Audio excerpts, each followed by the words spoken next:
Ay carraa ijoollee keenya mana madaamii keessa jirtu. Yeroo tokko tokko ofumaa fi lubbuu teenya kana ofumatti gamna beektanii ofumaa baasudha. Akkuma suuraa irratti argartan obboleettiin keenya kun waan isheen godhaartu. Mee amma maal akka ta'eef marzii dhugde. Hanga barbaadanillee yoo aartan, hanga barbaadanillee wanni barbaade yoo isin jalaa bade, lubbuu teessan irratti akkamitti faraddan dhugaa Waaqayyo isiniin jedha obboloota koo. Maal taatanii lubbuu teessan kan irratti faraddu? Maaldhaaf lubbuu tee irratti faraddan? Baay'ee nama ajaa'ibdu garuu erga gootanii maaliif fuula miidiyaa irra dhuftani? Akkasumatti dhugdanii hin boqottani? Dhugaa Rabbi hedduu nama gaddisiisaa waan isin gootan kuni namallee hin jibbisiisaa jechuudha. Dhumaa kanatti baay'ee nama jibbisiisa. Ashamaa akkam jirtu hordoftoota kabajamtoota chaanaala kootii kan biyya keessaa kan biyya alaa bakka jirtanitti nageenyi Waaqayyoo isinii haa baay'atu. Akkam jirtu? Ana obboleettiin keessa nagaa guutuun qabaa galata Waaqayyoo isinillee baga nagaa taatanii baga jiraattan isiniin jecha. Egaa hordoftoota kiyya warroonni chaanaala kiyyaaf immoo haarawaa taatanii sabiskiraayivii gochuudhaan maamila keenya ta'a warri ta'aa jirtanis galatoomaa ulfaadha. Egaa akkuma viidiyoo jalqabaa irratti dhagartanitti obboleettiin keenya tokko yaa'u akkuma anaa tokko basii kana isheenis biyya namaa dalagdi. Biyya namaa kana keessatti immoo waan isheen rakkatte waan isheen aarte garuu hin beeku. Fuula miidiyaa irra kanarratti teechee kiraarii irra gootee teechee marzii yookiin uffataan miiccan beektanii koreeksii yookiin marzii uffataan miiccan dhugdii jechuudha. Baay'ee nama gaddisiisa.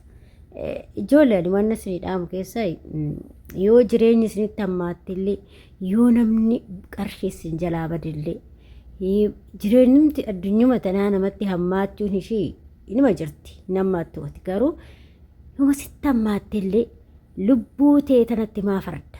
Lubbuu tee ofiifis lubbuu teetis jannatan galchitu ofii keetiifis yookiin wanta san argadha jettee lubbuu tee dabarsee wanta san argachuu hin dandeessu. Siigalee ofiifis wanta baatanii wanta xaartanii itti dadhabdanii itti dafqitan kanas osoo hin nyaatin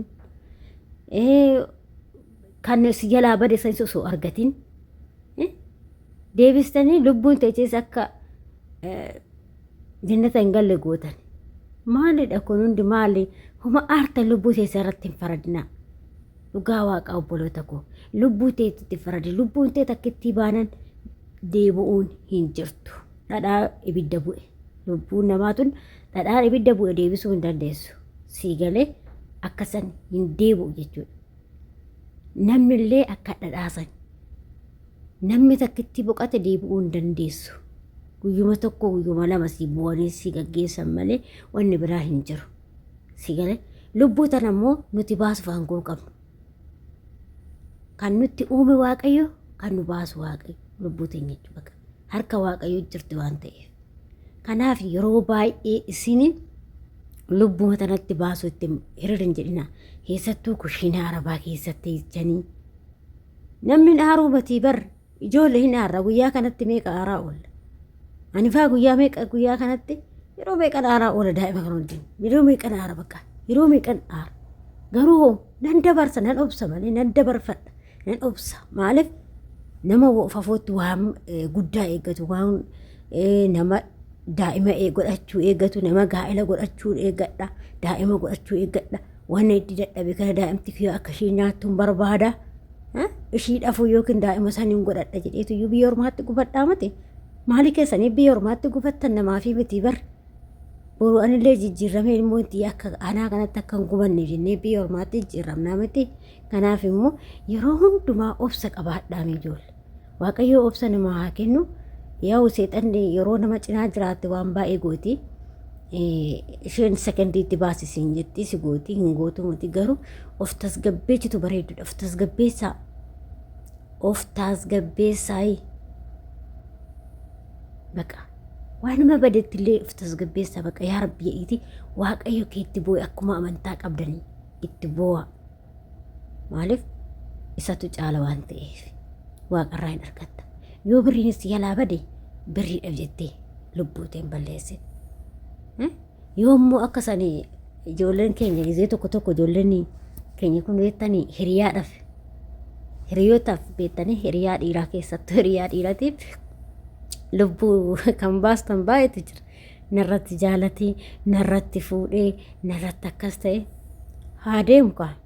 Maal daangaa dhiiratutu nama tokko qofamu moo kamati jaalatte san qofatu jiraa fi lubbuu ta'e dhiiraaf jettee baasta. Hagam fe'eeyyuu osoo hin jaaladhe hin baasu lubbuu tiyyaan hin baasu. Maaliif bakka jaaladhe didee deeme akkaman godha kaafittiin gootu tamoo yoo inni deeme ani isaaf jedhee lubbuu koo hin baasu. Hagam fedhellee yoo hin jaaladhe lubbuu tiyya namaaf jedhee hin baasu abadan hin baasu. Sii galee kanaaf akka lubbuu keechan hin baasinaa, lubbuu teechan tanatti hin faradinaa. Bakka of tasgabbeessaa. Maadaa qabdaa kan lubbuu teetti of baasuudhaaf tattaafattu maalidha? Maaltu si cinqee? Namni daa'ima 20 qabu yoo akkatti cinqabee lubboof hin baafne isin warri shamarranii kun nuti warri leexoon kun maaf akkatti lubbuu teenya baasuudhaaf ijoolleen keessatti mana madaamii jiru maaliif akkatti lubbuu tana maanu mararuu dadhabdee ijoollee badeen maaloo obsa godhaa dhugaa rabbi waaqayyoon obsa nuuf haa kennu obsa godhaa lubbuu tee eenyumaa olitti jaaladhu hundumaa hin jaalatan kan akka lubbuu ofii jaalatan hundumtu hin jiru garuu hunduma namaayyuu nama hundaan hin jaaladha garuu kan akka lubbuu kootti jaaladhu hin jiru. Hin jaaladha lubbuutii. Eessaan ishii fida yoo na baate anu seechaan faayichaa ishii fida. Ani deemnan deemte lubbuun tiyya deemnaan anis deemidha. Kanaaf lubbuu tee jaaladhu boo eenyumaa oliyyuu abbaa feete waliin teetiin lubbuu teetiin tajaajilsiise hiriyaa kee lubbuu teetiin tajaajilsiise dhugaa isinitti fakkaata yoo lubbuu teenya maalii keenya isaan namaan jedhasan isin dhugaa isinitti fakkaate lubbuun isaanii baastan. Maa ana namni akka lubbuu anaaf jedhee baasuuf fedhu namaafis jedhee lubbuu tiyyan baasu. Waanuma barbaade fuuna maliisiti.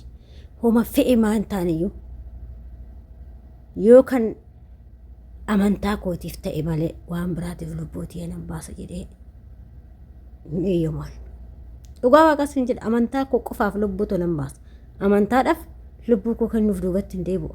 Garuu dhiiraaf jedhee namoota biroof jedhee qarshiidhaaf jedhee lubbuu tiyyan baasu. Waan badeef jedhee lubbuu tiyyan baasu. Kanan lubbuu tiyya baasu yooni isaa yoo ofii kiyyaa of hin baasu yoo namni sun waa'ee amantaa isaa irratti lubbuu tiyya baase malee baqa amantaa koo qofaaf lubbuu koo kanan baasu kennu baqa. Namni tokko gaafaati amantaa kee kana akkas jedhee mormee sin ajjeesan han jedhee nan kennaaf lubbuuti. Ana ajjeesu ofii isaatii malee ofii kiyyaa of hin ajjeesu. Baqa. Dhugaas hin jedha jechuudha.